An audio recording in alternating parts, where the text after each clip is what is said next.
comedian, voiceover actor. Thanks very much. Good to be here, man. Nice to see your beautiful face again. Raconteur. A raconteur? Oh, yeah, I guess I do a little bit of that. Movie. It's on Hulu right now. Predator. Correct. Yeah, Killer. Predator, Killer of Killers. 98% on Rotten Tomatoes. That's unheard of. That with the people and there's the people, then there's the critics. Correct, yeah. And these days, you kind of got to hang with the people depending on the subject matter, because the critics can be swayed depending on what the themes are. Swayed or paid, Adam. Swayed or paid. That's going on my license plate frame, man. My old one was, yes, I do, but not with you. Right. But I'm going to remove that. Swayed or paid. There it goes. And, no, it's not spoiled, merch. Just well taken care of. I think that's what I'm going to remove. I miss a lot of proclamations. I mean, now it's a lot of political shit and gay flags and stuff, but it used to be... At least in my bedroom, yeah. Yeah, but on the bumper stickers... It's 5:30 somewhere. Yeah, like we knew where you were... There was... All right, I don't know. Now, you're from England, right? Correct, yeah. The bumper sticker...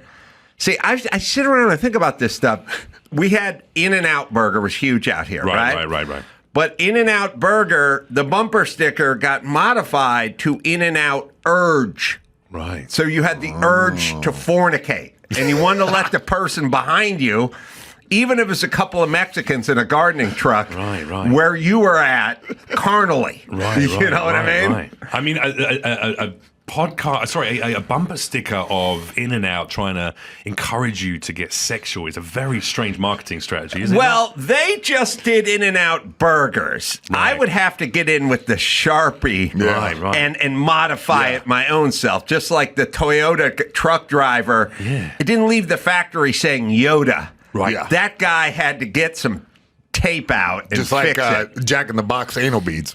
Huh? Sorry. They are famous for that. The only time I've only ever walked into a Jack in the Box once in my entire life, and I walked in to use a restroom, and when I went in there was a pair of soiled trousers. And Really? a homeless man leaving it. I was like, this is not my establishment, I don't think. Can I say this? I do. There's certain places, and Jack in the Box is one of them, where I just want to walk in and go, what are we doing here, people? There's an In-N-Out Burger 3 blocks that way. Right. Here's the $1.86 extra they're going to charge you for a superior product. Take that. Like, is it really a financial thing? It's wild. Some things just hold on. I mean, it's like a cockroach. I think when the apocalypse does eventually come, the only things that will survive are cockroaches and Jack in the Boxes. That's what Is it about stupidity in that? So let's just see if we can break down the human psyche here for a second. Okay. The most evolved. You picked the person that you know, the thinker, the philosopher, the smart. I don't want to get political. Ubermensch? Who are Leonardo da Vinci? Oh, okay. Right. Okay. So now I'm assuming Leonardo da Vinci wouldn't buy food at AM PM because he doesn't want a hot dog that's stuffed with cheese. He would probably want something of a higher order. Absolutely. I mean, you saw his drawings. He was aspiring to the perfect human body in every right, in every which way. should not involve pump nachos. Yeah, absolutely. Okay, all right. So when you're at the top of the food chain, I mean, forget it. Personally, Jimmy Kimmel, very bright, very learned, foodie, blah, blah, blah. Gentle lover. Very soft touch, has the In-N-Out urge. You couldn't pay him enough to go eat at an In-N-Out. Sorry, at AM PM. Oh, AM PM, yeah, 100%. Yeah. Right, you couldn't do it. He'd go, no, we're gonna step it up. But for 10 mil, he'd do an advert for In-N-Out. Well, that's because he can be bought, and I can't. He did say to me once, he said to me, and I'm going to circle back to this I've seen your bumper thought. sticker. You're swayed, not paid. That's what it is. That's right. I made fun of Mountain Dew my whole career, right? Okay. I called it a nectar of the tards. Who the fuck drinks Mountain Dew? What's your gripe with it specifically? It's the same. It's all in the milieu of what we're talking about, which is you have 7-Up, you have Sprite, you have lots of good stuff. Why does it need to be neon green? Why this? Yeah, like okay. What do we need Sunny D for if we have orange juice? Just fucking drink the orange juice. Don't drink Sunny D. Okay, so I made fun of Mountain Dew, calling it Nectar of the Tards, my entire early radio career, and then at some point, Mountain Dew came to me and said, we'll give you $50,000 to do a radio campaign for Mountain Dew. And I said, thank you very much. And I took the money. And then Jimmy had the temerity to call me a sellout. Right. He called me a sellout. He said, I was just doing it for the money. And I said to Jimmy, I said, who's the joke really on? Yeah. You know what I mean? Is it on this guy? I don't think so. I made fun of Mountain Dew, and now I'm getting 50 grand. You might not like their product, but you like their money, and there's nothing wrong with that. You've been honest. Who's the joke on? It's on Mountain Dew. I've talked shit for 5 years, and now you're giving me 50K? Exactly. I didn't feel that way. I was just trying to defend myself. Okay, at the top of the food chain, we'll just say Jimmy's discerning.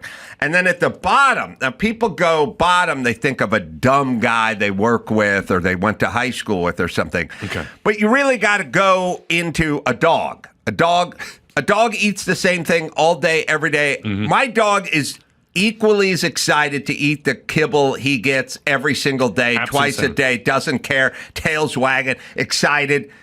That would not work with Jimmy Kimmel, right? Okay, so that's the very bottom. I argue that dumb people like bad food better than smart people like good food. Like kids with Down syndrome want mac and cheese and enjoy the fucking mac and cheese and eat it every single day at noon and look forward to it much more than we would even a Michelin-rated restaurant. What do you think? I agree, yeah. So it's a kind of a marker for stupidity. Correct, yeah, to some extent, yeah. Right, with weird outlier shit, every once in a while there's some genius. But it's experiential, though, isn't it? Because if you've never tasted the high-end, bougie restaurant, 5-star, Michelin-star experience, don't know what you're missing. Yeah, then your palate must be refined. Annie's mac and cheese does taste pretty good. It does. You know what I mean?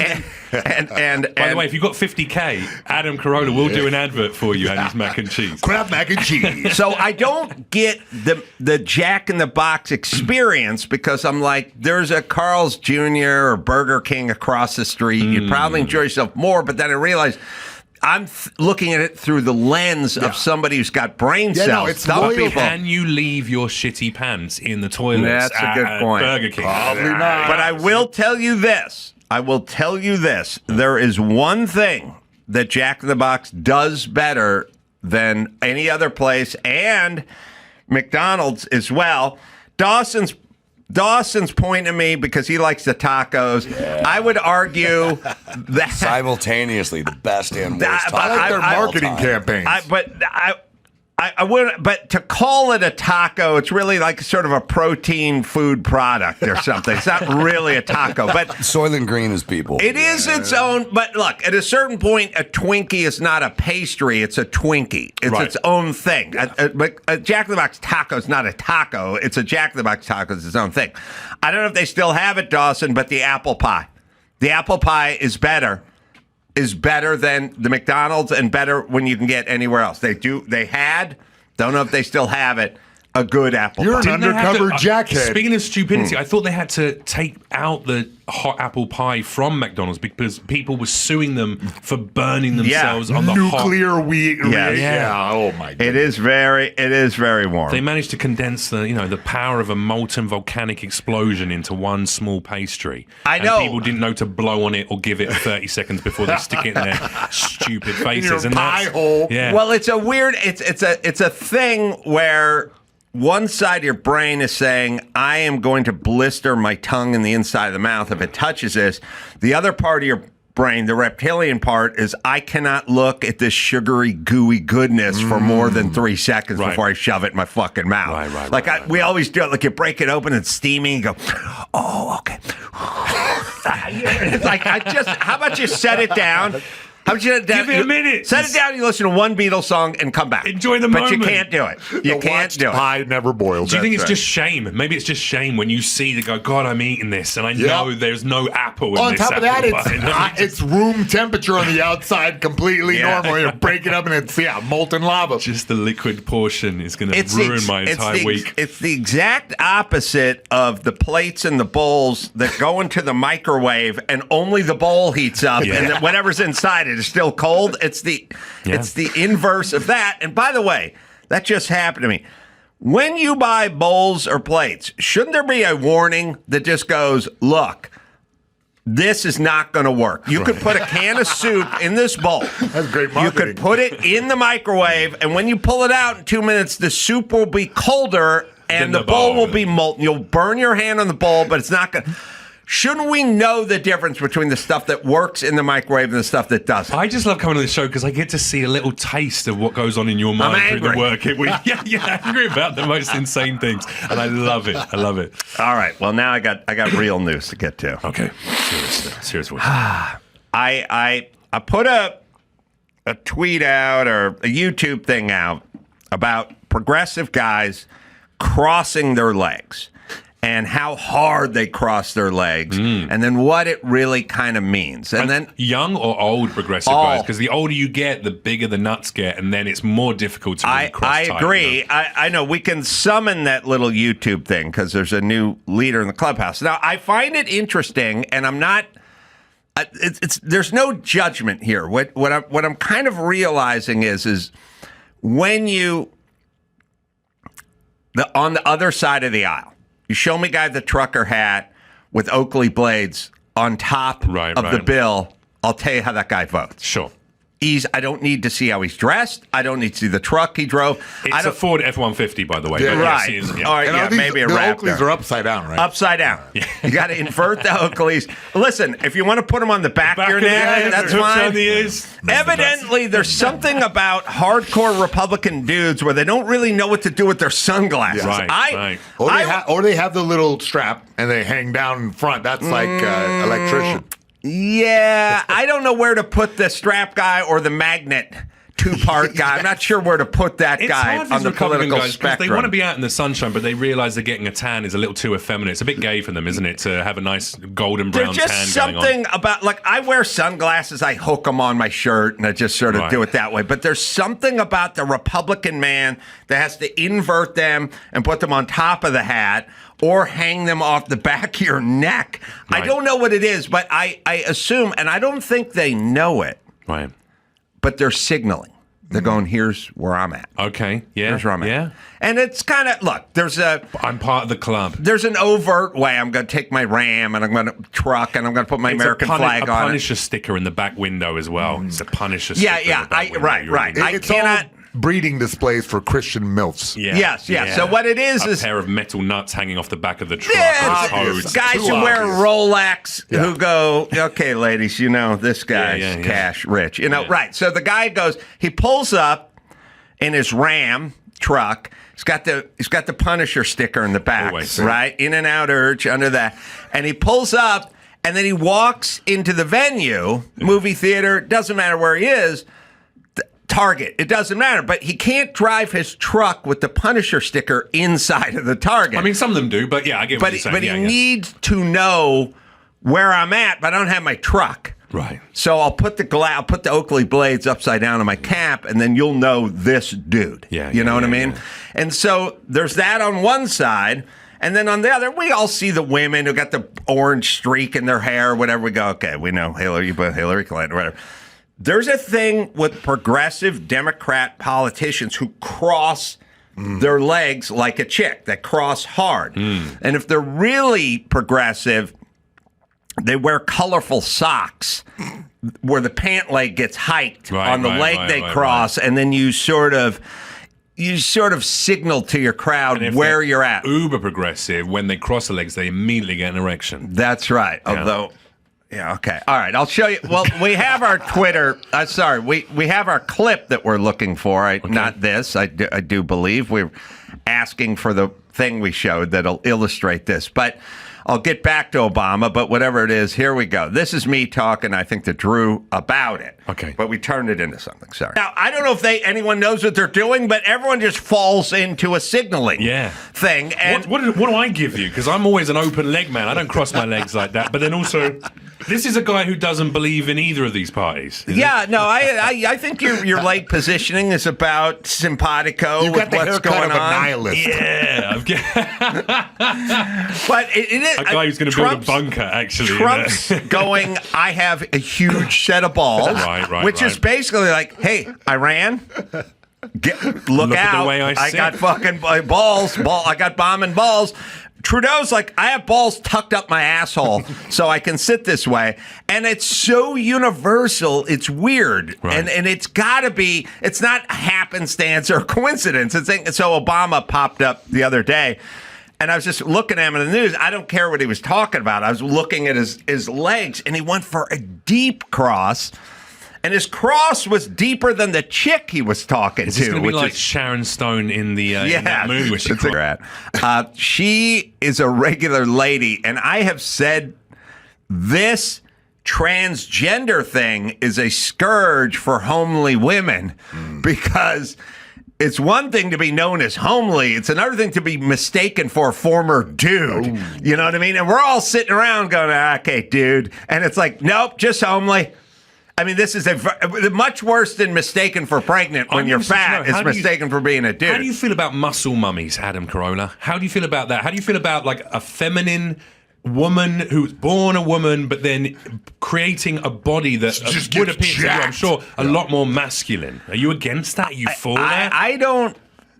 First off, we're all God's creatures. Is it a hard wank or is it an easy wank? That's why I want to know for you. I have a very basic kind of meat and potatoes 1940s version of what a woman is supposed to look like. Your partner is very feminine. She's a very feminine presenting, very feminine woman. I always like just feminine. I don't want any rough trade. I don't get all the weird kink stuff. You don't want her to be able to bench press more than you. I get it. Yeah. I'm all just straight meat and potatoes. So I quite like the idea of a woman who could lift the car off me in case that was ever necessary. I think there's something quite sexy about a strong woman. I like one that can run a single leg, you know what I mean? And I have to sprawl like really real, you know? I don't want to be like, bowled over, but at the same time, I want to put some defense up.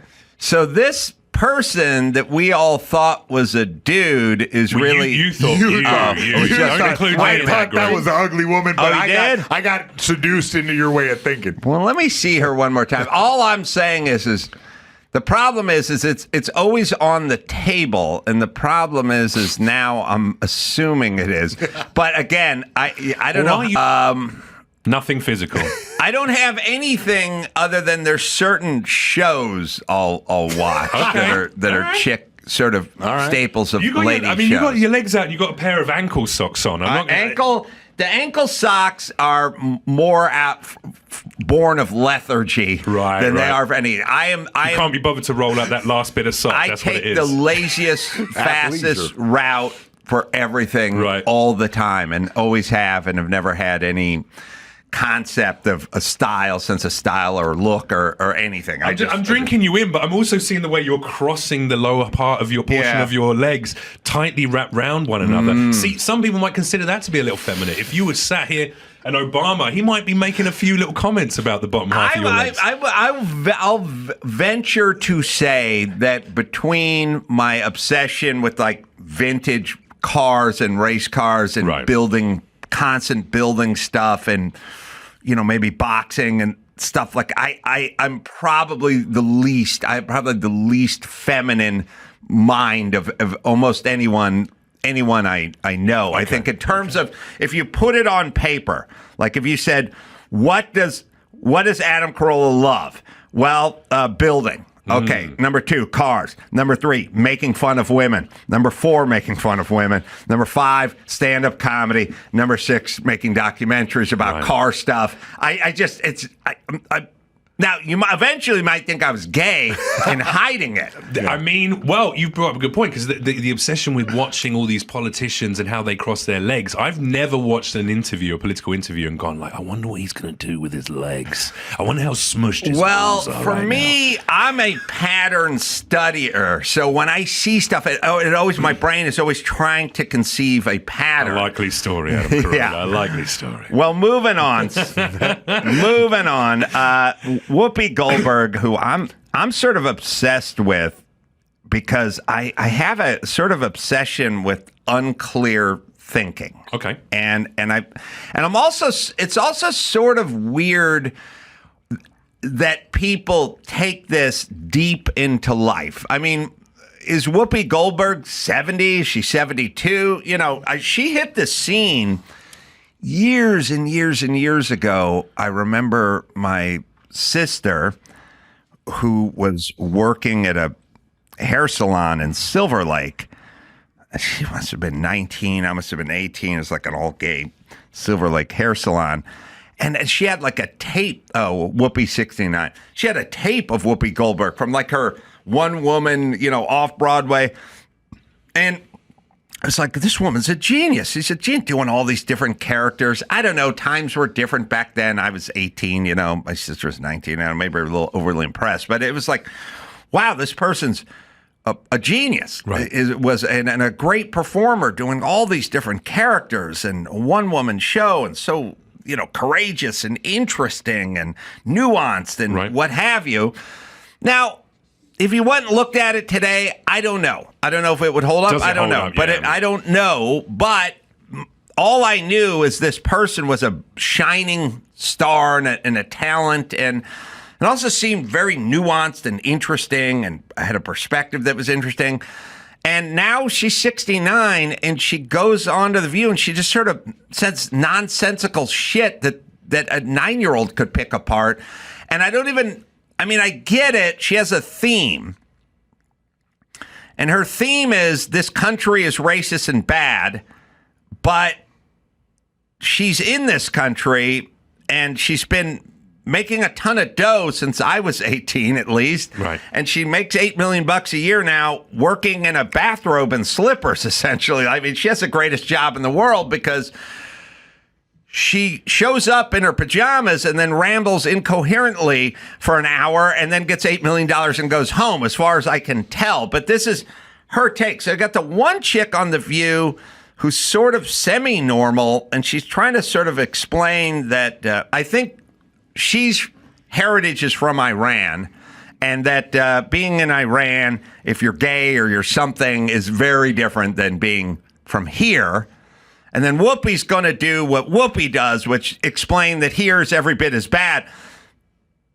Okay, it's an interesting.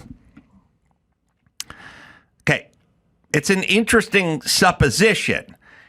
You guys are in New York. You are making the case that it's very dangerous to be a black person in modern day America, except for your fucking mayor is black, and a bunch of white people voted that guy in, and then the mayor of the second biggest city is a black woman, and the mayor of Chicago is black, and we have tons of black mayors that white people vote in. So I don't know what the supposition, that wouldn't happen in Iran. I'm guessing. I'm guessing you don't get Karen Bass running to Korea. Never been, but I'm assuming. I'm just assuming. So here's Whoopi's thing, and it's kind of a disease, really, that she has to kind of keep pounding away on how bad America is. And the other chick is just saying, look, okay, we have our problems. It's just not what that is. Look, you can be gay. By the way, I don't know if Whoopi's gay. She's black. She's something. She lives here. She's a millionaire. No one bothers her. And then she'll go, well, that's me. I'll go, okay, but do you see regular black folk or gay folk just being beat up like constantly? Okay, let's listen to it. It's good. And it's slow. But let's just remember, too, the Iranians literally throw gay people off of buildings. They don't adhere to basic human rights. Listen, here's the thing. Let's not do that, because if we start with that, We have been known in this country to tie gay folks to the car. All right, pause. All right, first off, there's a difference between happened once and been known to. Yeah. Do you know what I mean? Like, dirigibles from Germany have been known to catch on fire. Well, that was the Hindenburg, but it's not the Goodyear blimp. Yeah. That goes to every major college stadium every week without incident. So, but something happened, but it's not known. Less Nazis on the Goodyear blimp, as far as I know, right? Less of the brown shirts on the Goodyear blimp. Yeah. Okay, so she says in their culture, they throw gay people off the roof.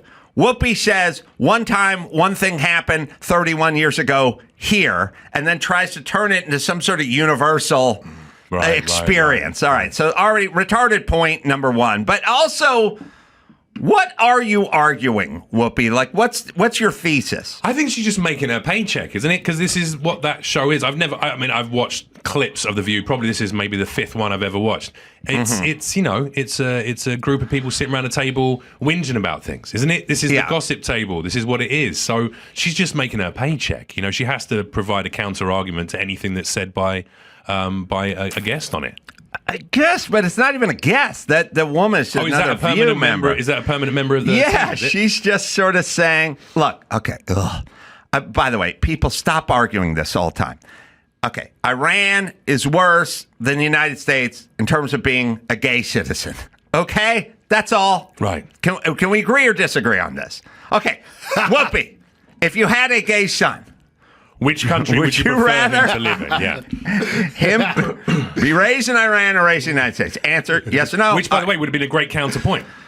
They wouldn't work on her because she... All right, here we go. Hey, Dawson, man the button here because we're going to do a lot of this. Sorry. Yeah, okay.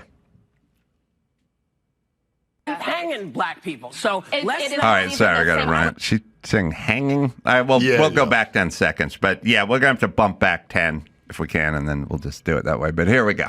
I'm sorry. There's nothing used to compared to just the United keep hanging black people. So it is not even the same. I couldn't step foot wearing this outfit. Wait. That's not what you mean to say. It is the same. No, it's not. The year all right, pause it. It's not what you mean to say. She's saying it's not the same.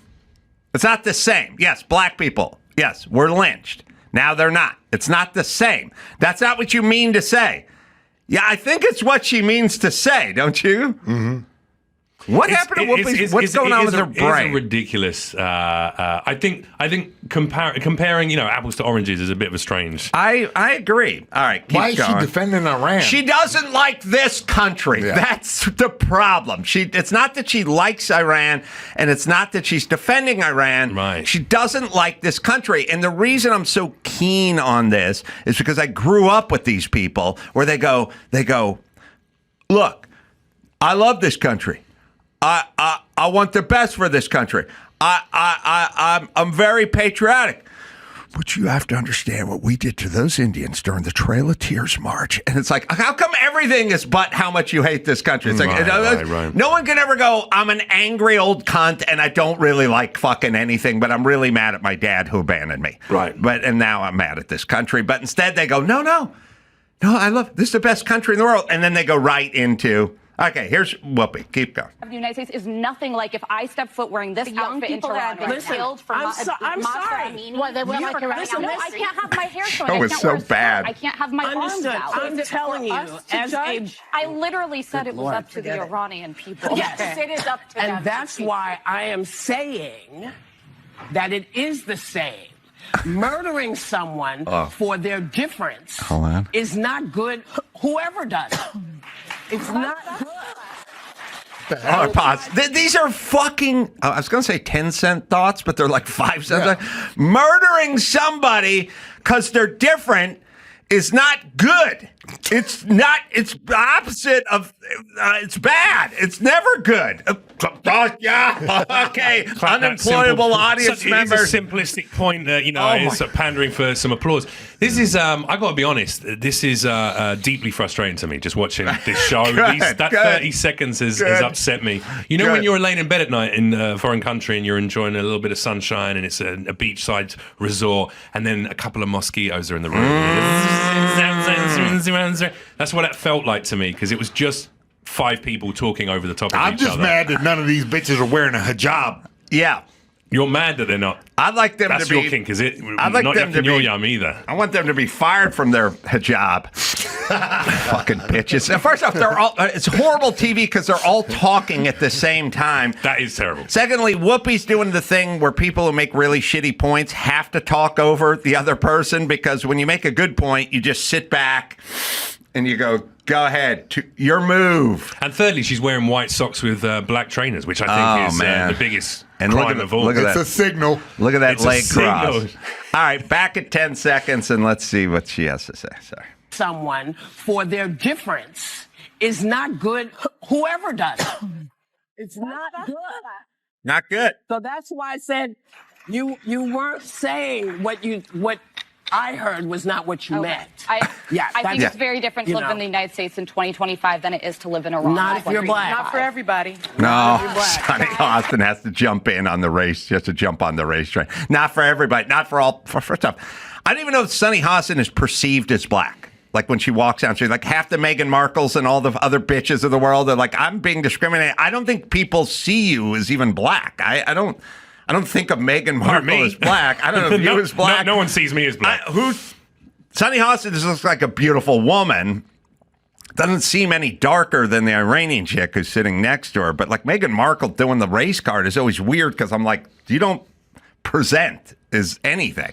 Right, you know, like you go like, you know, when I go into the sandwich store to buy a sandwich, I'm discriminating. I think you just look like a hot chick with a tan who walked into the sandwich store. Right. I mean, well, yeah. I mean, listen, I've never been a biracial, so I don't know what it's like. But I imagine there's some exclusion from both parts of society. White people probably go, you're not white enough to be part of our group, and maybe black people go, you're not black enough to be part of our group. But I don't think people know who you are. Right. That's my argument. Is I don't know. So you should just carpet blanket say I don't know. Slightly Mediterranean. Meghan Markle in Los Angeles. I don't think people would know what she. In New York, she's Puerto Rican. I don't even know what she was. I mean, you walk around L.A. I don't know if a guy's Armenian or he's Mexican or he's mixed or something. Racially ambiguous. Yes. Right. All right, we're all heading there. All right.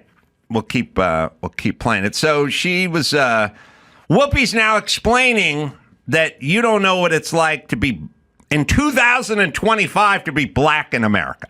That's what she's explaining now. And Sonny's jumping in. In the United States in 2025 than it is to live in Iran. Not if you're black. Not for everybody. Not for everybody. Not for Whoopi. Don't go to Quran. Do not. Anyone at the table should go to Quran. Let me tell you about being in this country. This is the greatest country in the world. All right, pause. That's weird. Does this bitch sound like she thinks this is the greatest country in the world? She definitely sounds conflicted in what she thinks of America. She just did a soliloquy about being black in this country and being gay in this country, and just equating it to living under Sharia law. Right. Okay, but this is the greatest country in the world. I told you they always have to say that, then they got to circle back.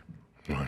All right, sorry. Go ahead. Let me tell you about being in this country. This is the greatest country in the world. But, yeah, I know that. She knows it. And we all know that. We all know. But every day, we are worried.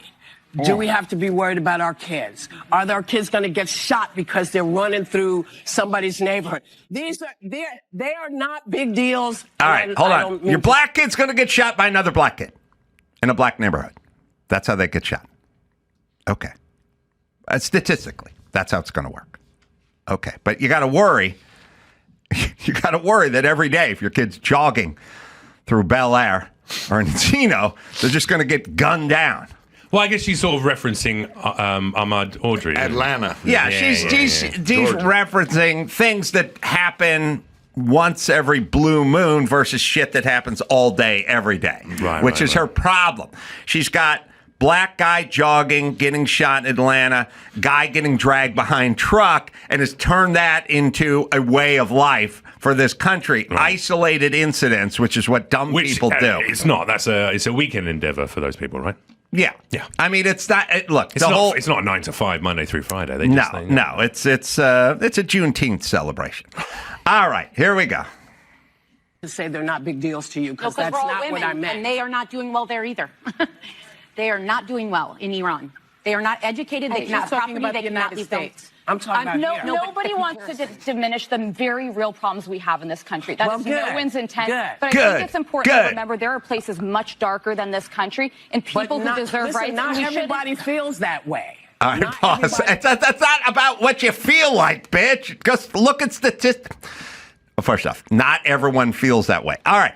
There's a large percentage of people who believe in a flat Earth, we never landed on the moon, and are deeply into the chupacabra. You talking about Joe Rogan? Yeah, but not everyone feels that way. Yeah, I know. Whoopi, I don't give a fuck what you feel like. This is about what is, not what you feel like. But that's not an argument, but not everyone feels that way. Is this the whole show, by the way? Is this what they do for the whole show? Because I thought I had a misconception of the view. I thought they just like brought Jason Momoa on and talked about how hot he looked and things like that, and kind of what cocktails are you enjoying this summer? Like, I thought that's what it was. Act 3, Momoa plays the ukulele. Right. But before that, it's hot political talk. I see. Not everyone. I think gays have it worse in Iran. Not everyone feels that way. Right. Dumb people don't feel that way. Right. Okay. But let's not go off their feelings. All right. Here we go. Nobody wants to diminish the very real problems we have in this country. That is no one's intent. But I think it's important we remember there are places much darker than this country and people who deserve rights. Not everybody feels that way. Not everybody feels that way. Listen, I'm sorry. When you think about the fact that we got the vote in 1965. Okay, they don't have free and fair elections in Iran. It's not even the same universe. They can't go out of their house. Yeah, but what about stuff that happened 60 years ago? There's no way I can make you understand. Let me try something. It's like try to reverse roles with a black person in this country, let's say, because I think that's what you're talking about. Yes. Just try to understand from their point of view. From that point of view, this country does not do them well. Does not go for them. I completely acknowledge that. And we shouldn't compare atrocities. If you're talking about Iran, of course, is doing worse things. But relatively speaking, it feels bad. Okay, it feels bad. I guess we're going to come back and talk. We're going to come back and talk more about this. These are some of the dumbest people on the planet. I mean, I know it sounds, easy to make fun of them, but you got to see first off, it's got to be bizarre just to ride this whole black thing into the sunset. It's 2025. We had a black president. Your city has a black mayor. You two black chicks are making more than the white chicks on The View. Just let it go. Just move on. Why do this to your own psyche? Like, why walk around? It feels like very tiring television. That's not the kind of program that I probably would digest. It does definitely feels like a reach to equate the situation for gay people in Iran to the black community within America, because those things are not direct. They're so diametrically different. They have Grindr in Iran. They just throw you in a meat grinder if you're gay. Right. I mean, I've got literally all they need to do is just install trampolines at the bottom of every tall building, and life would be a just like China. Just like the Man Show. Come on now. Yeah. All right, let's take a break. Mayhem's got some news, and we'll do that right after this. Yeah, it's a terrifying time, man. It's a terrifying time to be in America. Man, I don't understand. I don't know what's going on. I think this is the problem, is that everyone wants to just fucking scream at each other. That's what's going on now. We need to find a way to have communication again. I'm a left-wing guy, but I hate PC culture. I can see some arguments from both sides. I try and talk to people. I talk to Trump supporters all the time. I say, why do you vote for Trump? And not all of them are racist. Not all of them are xenophobes. Some of them are just retarded.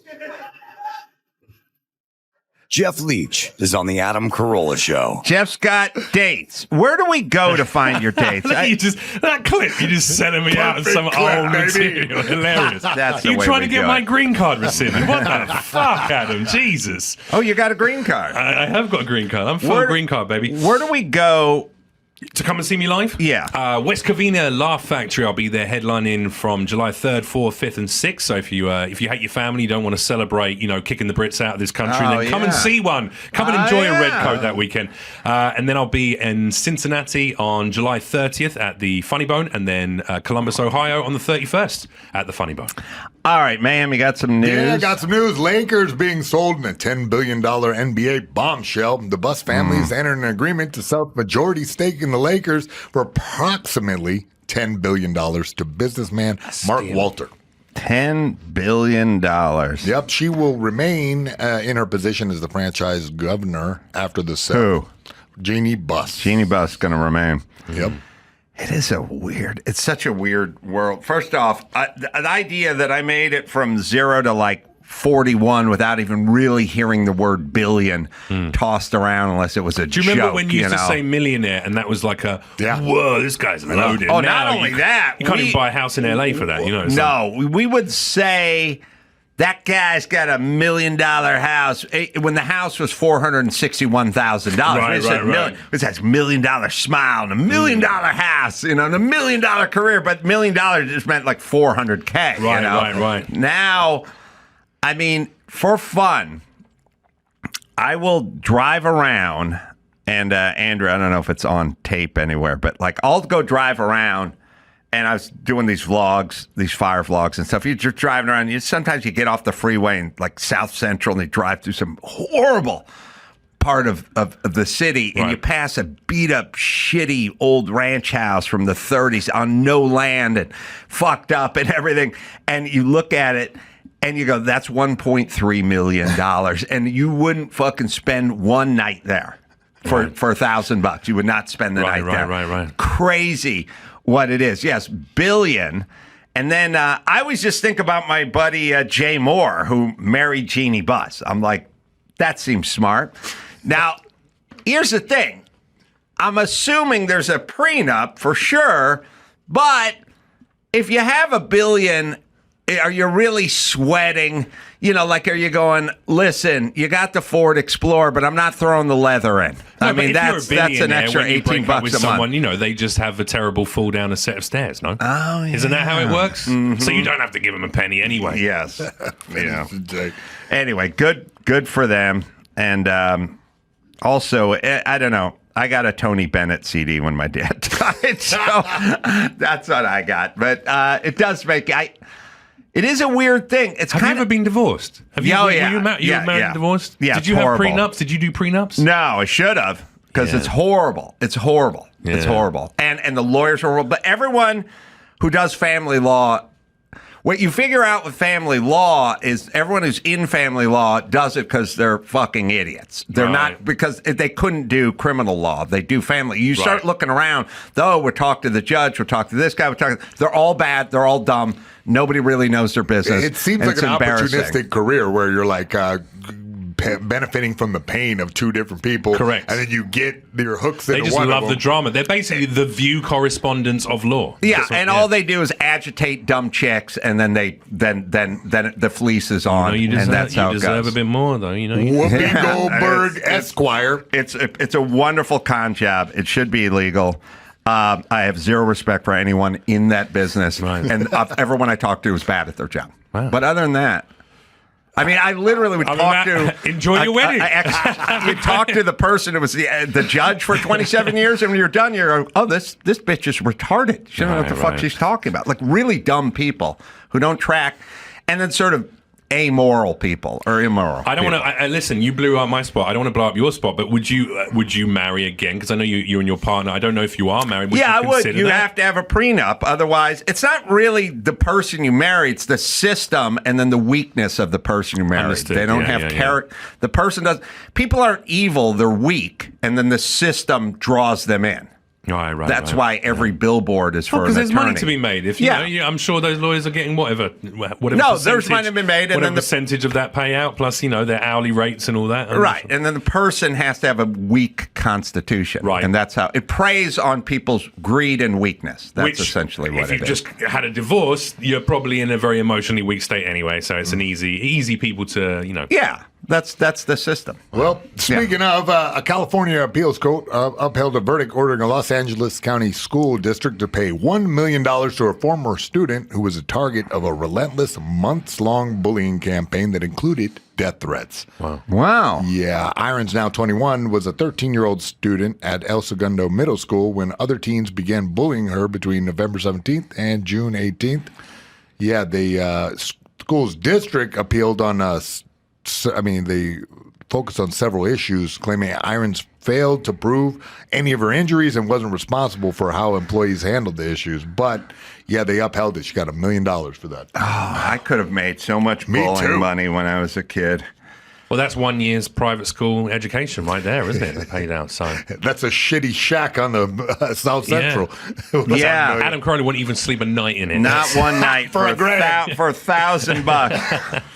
So this is psychological bullying? Yeah, they did the locker kind of push in and called her a liar, a whore, a cheater, a boyfriend stealer, flipped her off and made fun of her in the hallways and even slapped her in the face. They screamed at her in person and harassed her online, the report says.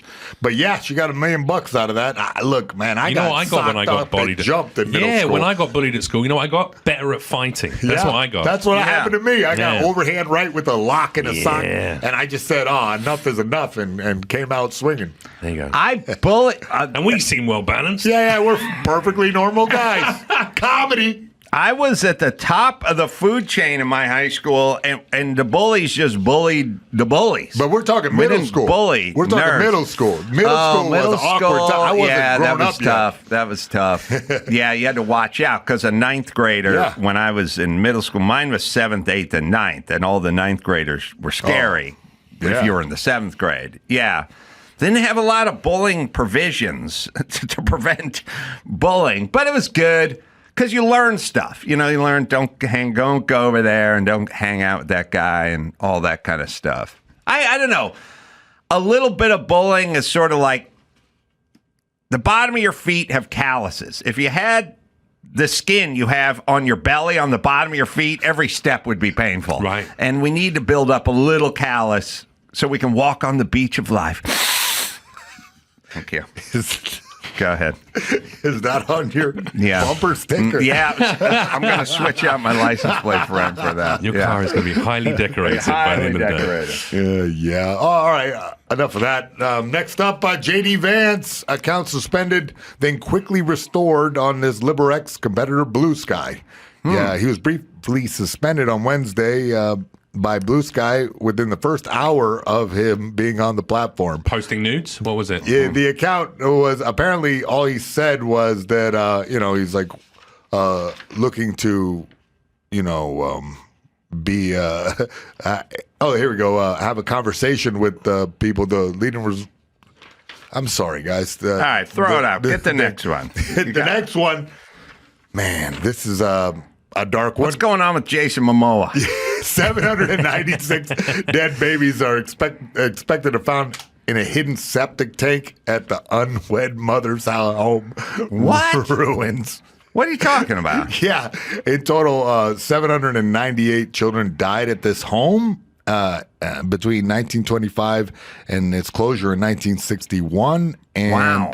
Yeah, it was an institution run by Catholic nuns in Ireland, and yeah, they're digging this up and excavating. That's a bad detail. Yeah. The guy's got to run the backhoe and the baby excavation place. Yeah, that's not a job you want, is it, really? That'll build up some callus on your feet doing that. I mean, you got to be... heartbreaking story. That's You got to be philosophical, because they'll go like, one of these babies could have cured cancer, and I'm like, but 2 of them could have been serial killers. And then that guy could have just been alcoholic who beat his kids, like let's even this out a little bit. Let's be a little more, you know what I mean? Like, I do not know what you mean. No, not in the slightest. When it comes to dead babies, I'm not really. Well, look, there's the human potential. There's the human potential of the baby, right? You're saying there's like a 1 in 1,000 chance. I'm saying one of them could have cured cancer, but most of them would have just been deadbeat parents. Yeah. That's all. Okay. I'm trying to take the edge off the guys running the backhoe whose tears are streaming down the man's face. I know what you're trying to do, Adam. I'm just saying dead babies. I'm not sure if that's the material for it, but sure, yeah. There's definitely some serial killers amongst those, potentially.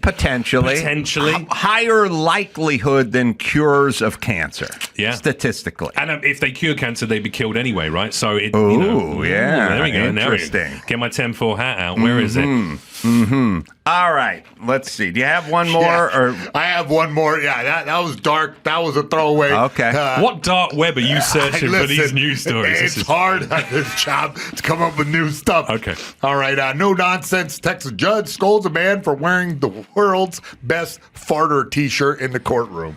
I think you got a video of this. I saw this. I didn't know he was in a courtroom. He was in the courtroom. Yeah, he was wearing the shirt, and the judge kind of berated him for it. I think that is great. World's best farter. Oh, it's a picture. It's a photograph. Okay. But it says we'll farter something father. It says, I mean, father. Okay. I am, in general, sort of intrigued by people that don't possess one crew neck navy sweater. Just one. In the days of Amazon and Old Navy and Target, where you can go into any Target in any place in America and for $13 get a suitable sweater to wear at a funeral, to wear in front of a judge. Like, the people who just, again, I'm not angered. I just love the fact you got a death sweater in your wardrobe somewhere. I went to a funeral. My stepdad showed up and he was wearing like a red members only jacket. And I'm like, you don't have just one dark jacket or one sweater.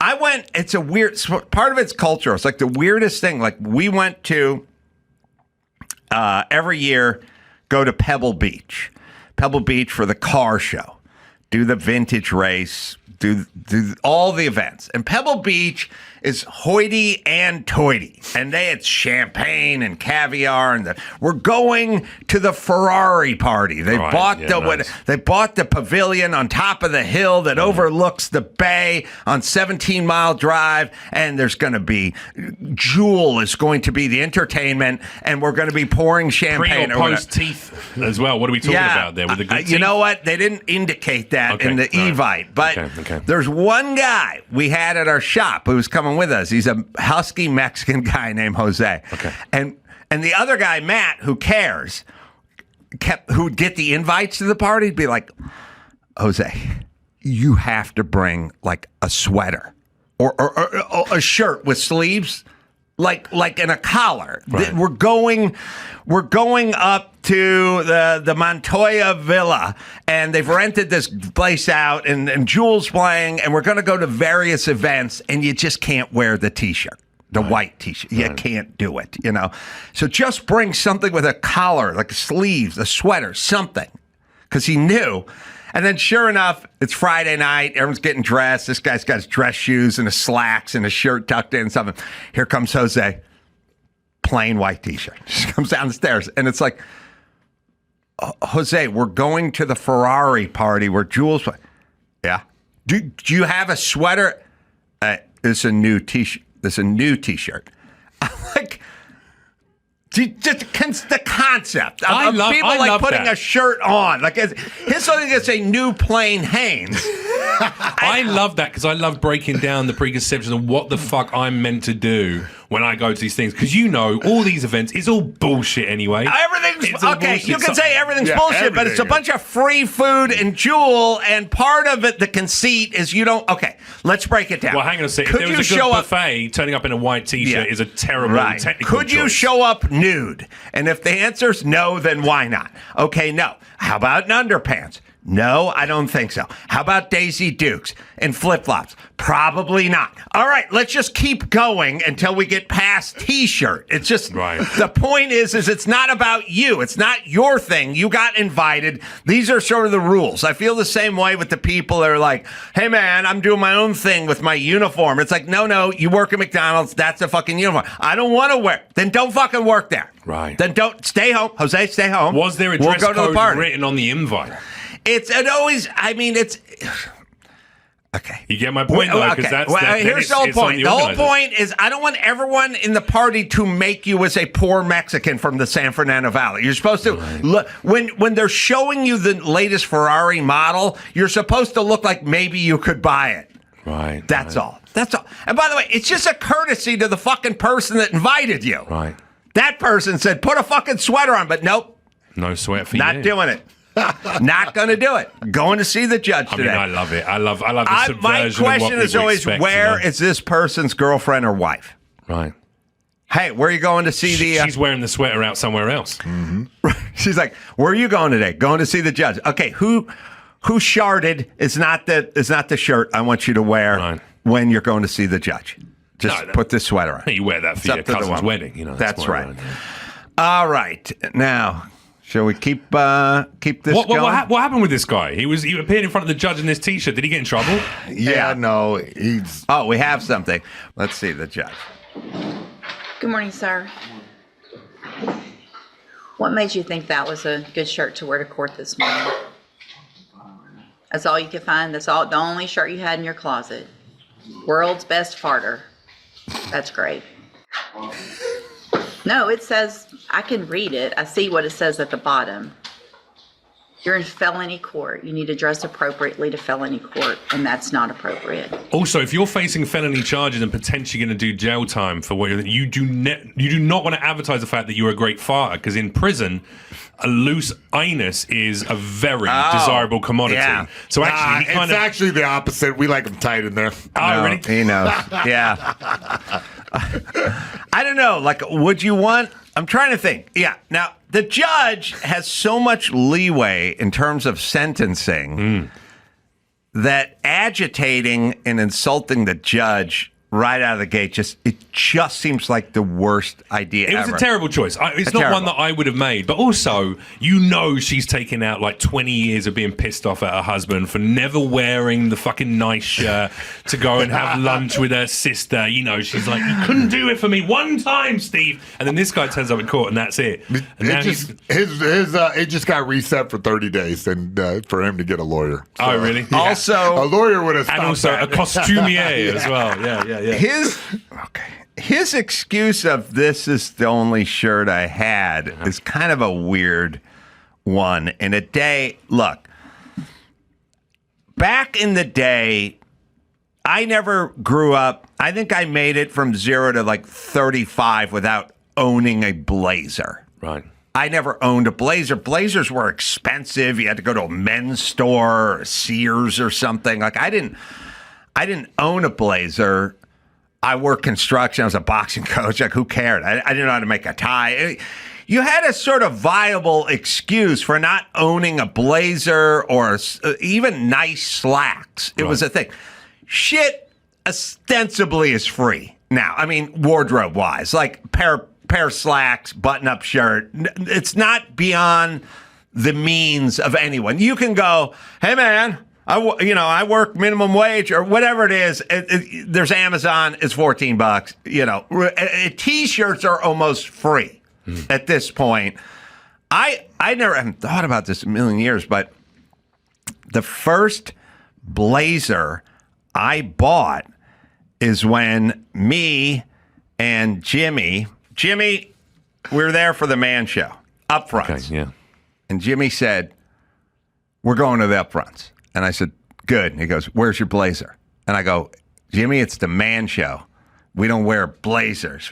We'd wear like a lumberjack shirt or something because it's the Man Show, a Hawaiian shirt. Right. And he goes, it's the Upfronts. You need a blazer. You got to dress up. It's the Upfronts. Right.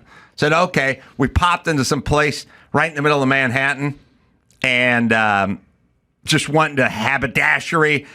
Paid like $600 for a Manhattan blazer, right off, no time to spare. Most I've ever spent for anything. Right. Put the stupid blazer on, walk to the Upfronts, go backstage at Upfronts. Jimmy's wearing a blazer, I'm wearing a blazer, and the dude from Comedy Central who runs Comedy Central sees us and he goes, what are you two so dressed up for? It's the Man Show. Just look at Jimmy and I go, perfect. It's perfect. It's perfect. All right, we'll take a break. We'll be back right after this.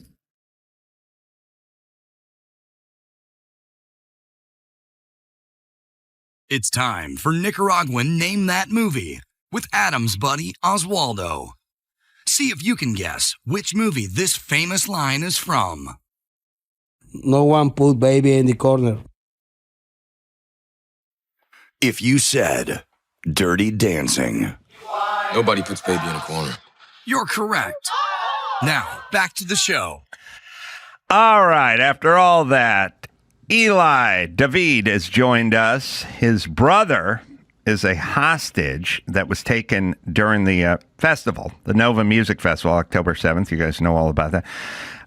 580 days or so it has been. Eli's trying very hard to return him. Went to the White House. So good to meet you. Sorry it's under these conditions, but fill us in and tell us all that you know. Thanks, Adam. Really, thank you for having me. Sure. I mean, it's a great opportunity to share my story. Eviatar was 22 when he went to the Nova Festival with his friends. He's my younger brother. He's the closest friend I have.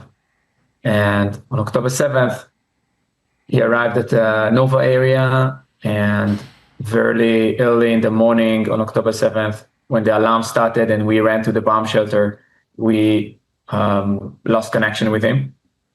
And simultaneously, we understood that there are terrorists, hundreds of terrorists inside the Nova area. And we were panicked, me, my parents, my younger sister. And, I was in my head, that the worst scenario was already running. I could really imagine going to bury my younger brother.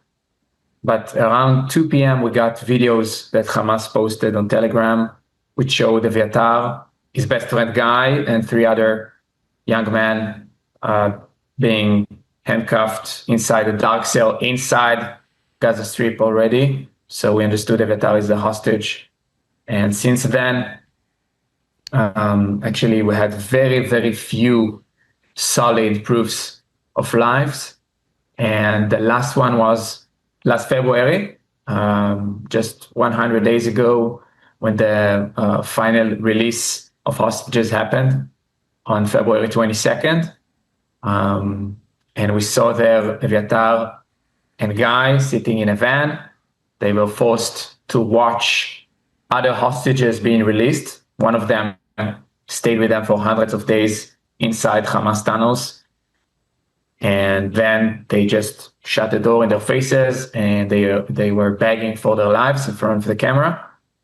And as far as we know, they were sent back into the tunnel. So that this sick, emotional torture was the last sign of life we got from him. So your brother was in that van, and that was 100 days ago. Mm-hmm.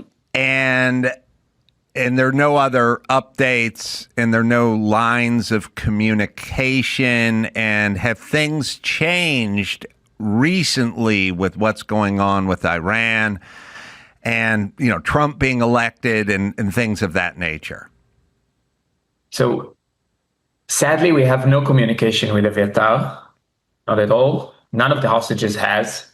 Hamas did not give any voluntarily ways to communicate with the hostages. We also don't give any information about the hostages. So the only information we have is from hostages that return.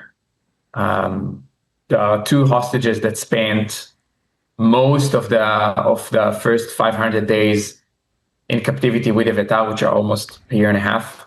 They spent a year and a half with your brother. Yeah. So we know what happened for those 500 days. We know that the conditions underground, they stayed for 8 months above ground. And in June, they were sent, Eviatar and his friend Guy, they were sent into the tunnels. And when I say tunnel, you have to imagine and understand that it's 3 feet wide on a 30 feet long chamber with barely enough place to stand up straight. They were forced to dig a hole in the ground, which they used as a toilet, and they got used to do their needs right next where they eat and sleep. And it's very humid. It's 30 meters underground. It's like 100 feet underground. They have like no stimulus down there. They have nothing to read or nothing to write or play with. So they have only themselves, and it's very dark underground. If the lights go off, it's complete darkness. You cannot see the hand, your own hand in front of your face. You can taste that darkness. They are being preserved alive, so they eat very little. They're being fed very little, and there's very small amounts of water there because the terrorists want them weak. And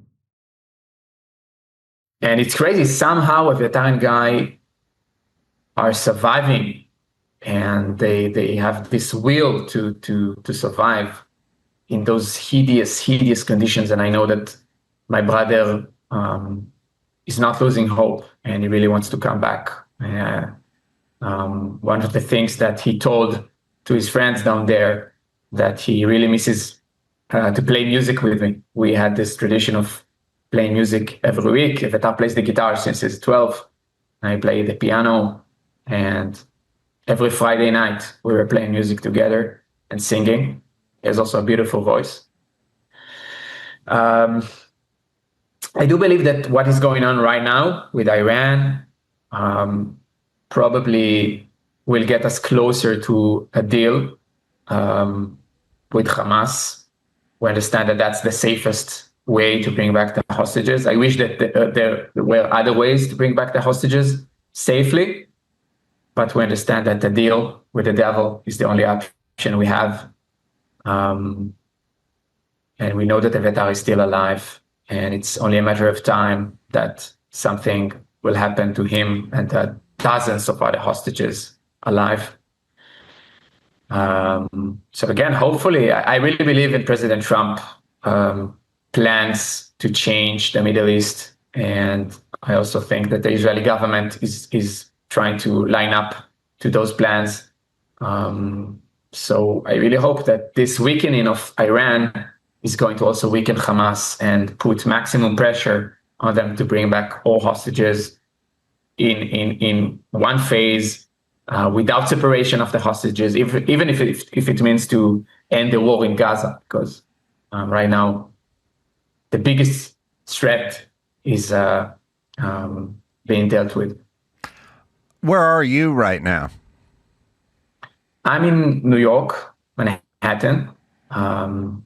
Actually, I came here by the end of April, and I was supposed to go back to Israel this week, but then the war with Iran was erupted, so I'm kind of stuck here, and I'm trying to keep on advocating, doing whatever I can. I really try to bring my brother's story everywhere I can, to the Congress and to the White House, and also to different communities around the states. When Biden was in office, did you meet with him? Did you speak to him or the administration? No, actually, I did spoke with some of the congressmen that came to Israel, but I didn't have the opportunity to come to the States and really meet with officials.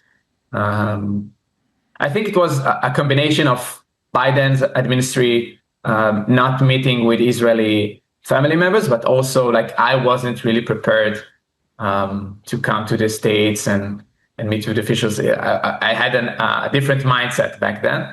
And I am very grateful for this current administration for seeing us so many times. They meet with family members on a weekly basis, and I think it's admirable, really. So describe sort of how the Nova Music Festival sort of laid out, because I'm from the United States and California. I can't really picture how it worked, where the Israeli defenses were, how they were able to achieve this without being disturbed by, I picture Israel small with lots of defenses around the perimeter of it. So this seems sort of undoable, but how did it work? Is it right? Like, how would you describe it from a topographical standpoint? So it is pretty absurd, and we're still trying to get answers to what the hell happened on October 7th, because I think the Israeli society and also the Israeli security forces were very not concerned about the threat that Hamas has on Israel. The Nova festival took place very close to the border, something like a mile, maybe a mile and a half from the border with Gaza. And it was a usual thing. I mean, every week or so, there was a festival. It wasn't something unusual or dangerous. And all the information about if there was going to be an attack or not. I mean, there was no information that there was no intelligence that something bad is going to happen that day. And people from all over the world came to this festival, which is also crazy. More than 20 nationalities were dancing in that festival. More than 3,000 people came there. It was a very big production. It was supposed to be a 12 hours trance music festival. Jews and Arabs and Christians, everyone dancing together, having fun, celebrating love, celebrating peace. I think it's beautiful, really. And I think that nobody was prepared for what was about to happen. Very, very sadly, because it was the biggest terror attack on a festival ever. More than 500 people were killed, and around 50 were kidnapped, which is sick and sadistic and crazy. I mean, it's very hard to comprehend it. Every time I try to imagine what the hell happened there, I can't comprehend it as much as I can't comprehend what happened in the Holocaust, and as much as I can't comprehend what is going on right now with those atrocities going on with my brother underground. I cannot really understand. Maybe when he'll come back and tell us his story, only then we'll understand. So it was a very big event, and nobody was prepared for what is going to come. And how long did it take the military and the authorities to arrive? That's the part that seems vexing to me. I thought they would be there almost immediately. So I think, as much as I know, and I know very little because I really don't focus on what happened on October 7 right now, because I know if I'll understand completely what happened there, I will be furious and it will get me out of focus. And right now I need to be focused. It's more than 600 days now that my brother is a captive, and I need to be very, very focused on what to do next and how to protect my soul and mind, because I'm fighting for his life right now. And when he'll come back, maybe then I'll search for all the answers. But as far as we know, the police was the only body that really reacted properly. There were about 50 cops in the area of the festival, like a small security unit. Also, the Nova production had its own security crew, but they had only pistols. They couldn't really hold the terrorists for long. Those brave souls really fought until the last bullet. And I hope all of them have a very good place in heaven right now. We know that the army just wasn't prepared. The intelligence was wrong. That's what I know. And the brave Israeli society, people came from all over the country, from up north and from Judea and Samaria. People just left their families, left their homes, and took their car and drove like crazy into a war zone that was full with thousands of terrorists. And they did it because because the spirit of the Israeli people, they knew that they have to save lives right now. And actually that's what saved many lives. Without those people that came to save others and fight the terrorists, the situation was much, much worse. So they got there before the army did. Some of them. Yeah. Some of them did. Some of them did. And again, I think we were just caught by surprise. That was the biggest problem. Well, I think I'm not a fan of the Biden administration, but I feel like their politics and their interests weren't really motivated for, hostages taken by Hamas. Now, if Russia takes a black WNBA player, they're very motivated. But if Hamas takes a bunch of Israelis, not as motivated. That's my take on them. But I think the Trump administration is much more motivated. And I think between Trump and very recent occurrences in Iran, I think that should give you it's hard to be optimistic, but this feels like movement, at least, and it feels like positive movement. And I think there's reason for optimism, just recent optimism, and I hope it ends up in a good result. And I have to admire your attitude and your resolve for it, and I hope that when your brother is released, you can come back and share some of that with us. Amen. Really, I'm waiting for it. Yeah, please. Eli, thank you very much for joining us today.